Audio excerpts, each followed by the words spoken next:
Saharak munduko fosfato erreserba handienetako bat du, baita munduko arrantza banku aberatsenetakoa ere. Horri, mineralen ugaritasuna eta beste aberaztasun batzuk gehitzen badizkiogu, Marokoren okupaziopean dauden sahararrak esneman bitan bizi beharko lirateke. Errealitatea ordea oso bestelakoa da. Marokok 1975 okupatzen du mendebaldeko Sahara, eta bere proiektu espansionistak hasieratik duen helburuetako bat da lurraldeko aberastasuna ateratzea. Sahararrek politika harrapari horren ondorioak pairatzen dituzte eta sozialki eta ekonomikoki baztertuak dira. Gainera, Rabatek ezarritako erausketa eta espazio sistemak erabateko asolagabekeri erakusten du tokiko ekosistemaren zaintzaz, bertako fauna eta flora anitzaz eta bertako biztanleen osasunean dituen ondorio bez. Bideo honetan, Saharar espoliazioak herritaren bizitzan duen eragina aztertuko dugu, baita mendebaldeko Saharako natura eta ingurumenean duen eragin suntzitzailea ere.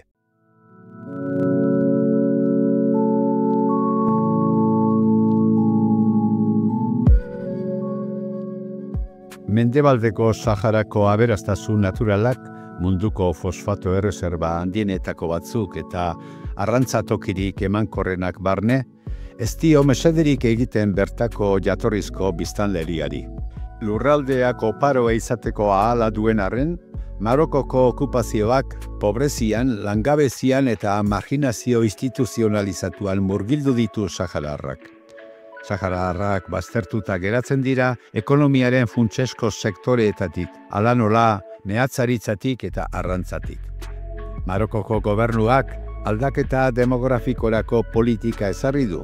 Marokoarrei onura ekonomikoak eskaintzen zaizkie mendebaldeko Saharara migratzeagatik. Estrategia horrek Genevako 4. konbentzioa urratzen du.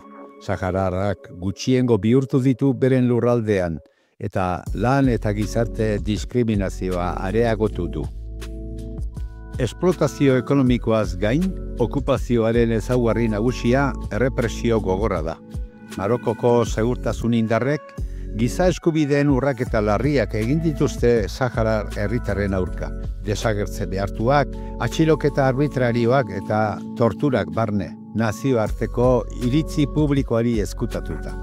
Mazenen egitura politiko-ekonomikoak dirutza izugarria sortzen du baliabide horietatik abiatuta. Eta horrek ez die mesederik egiten Sahararrei, ez da Marokoko herritarrei ere.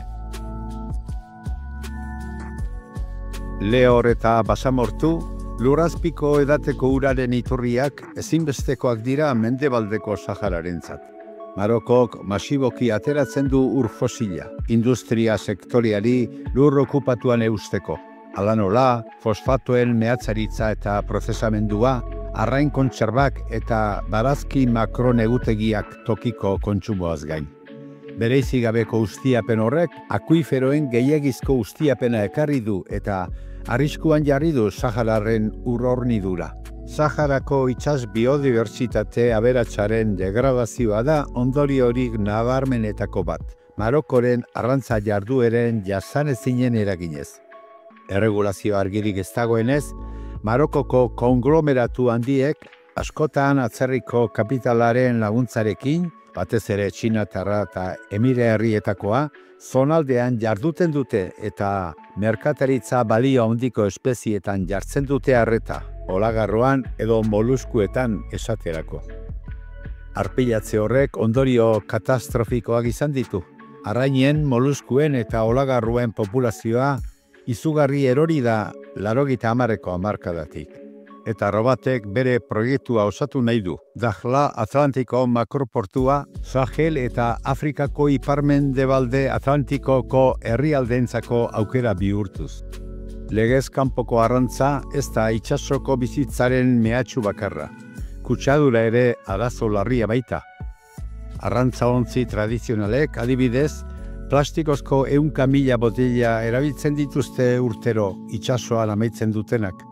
Fosfatoak prozesatzeko instalazioen hondakinak ere noizean behin zuzenean botatzen dira itsasora.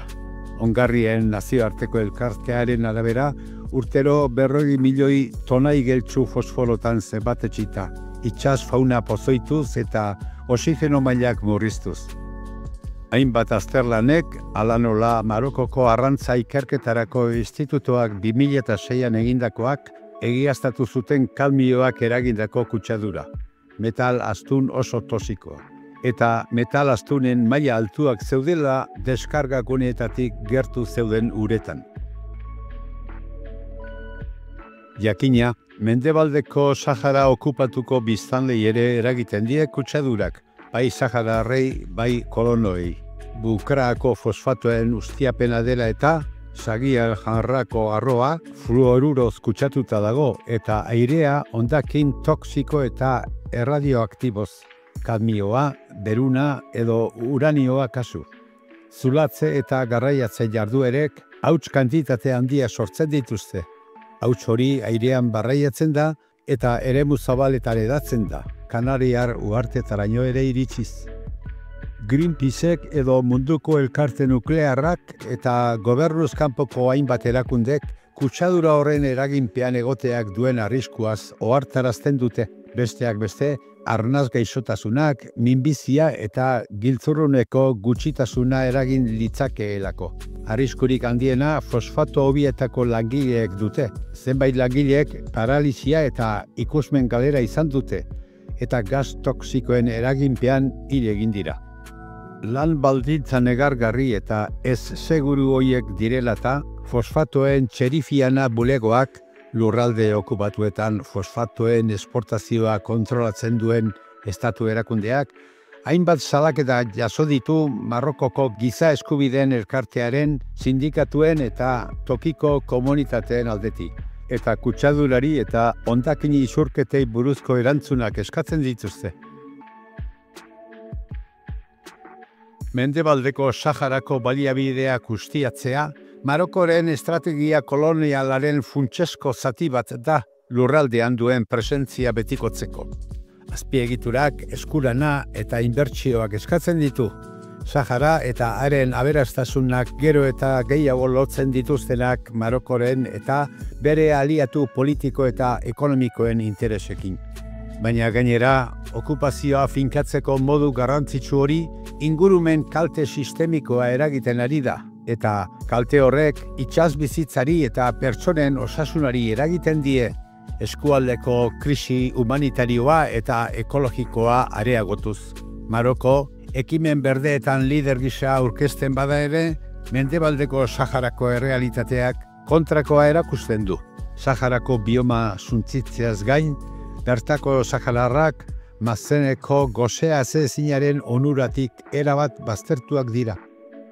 Arazoa bereziki mingarria da pentsatzen dugunean Marokoko okupatutako lurraldeak bere burua eta bera bezalako beste hainbeste hornitu ahalko lituzkeela. Etorkizunak bakarrik erakutsiko du Saharako lurralde osoa suntzitu, bertako ur iturriak eta mineral hobiak lehortu, kostaldeak kutsatu eta fauna eta flora anitza suntzitzen duenean Marokok Saharatik alde egingo duen.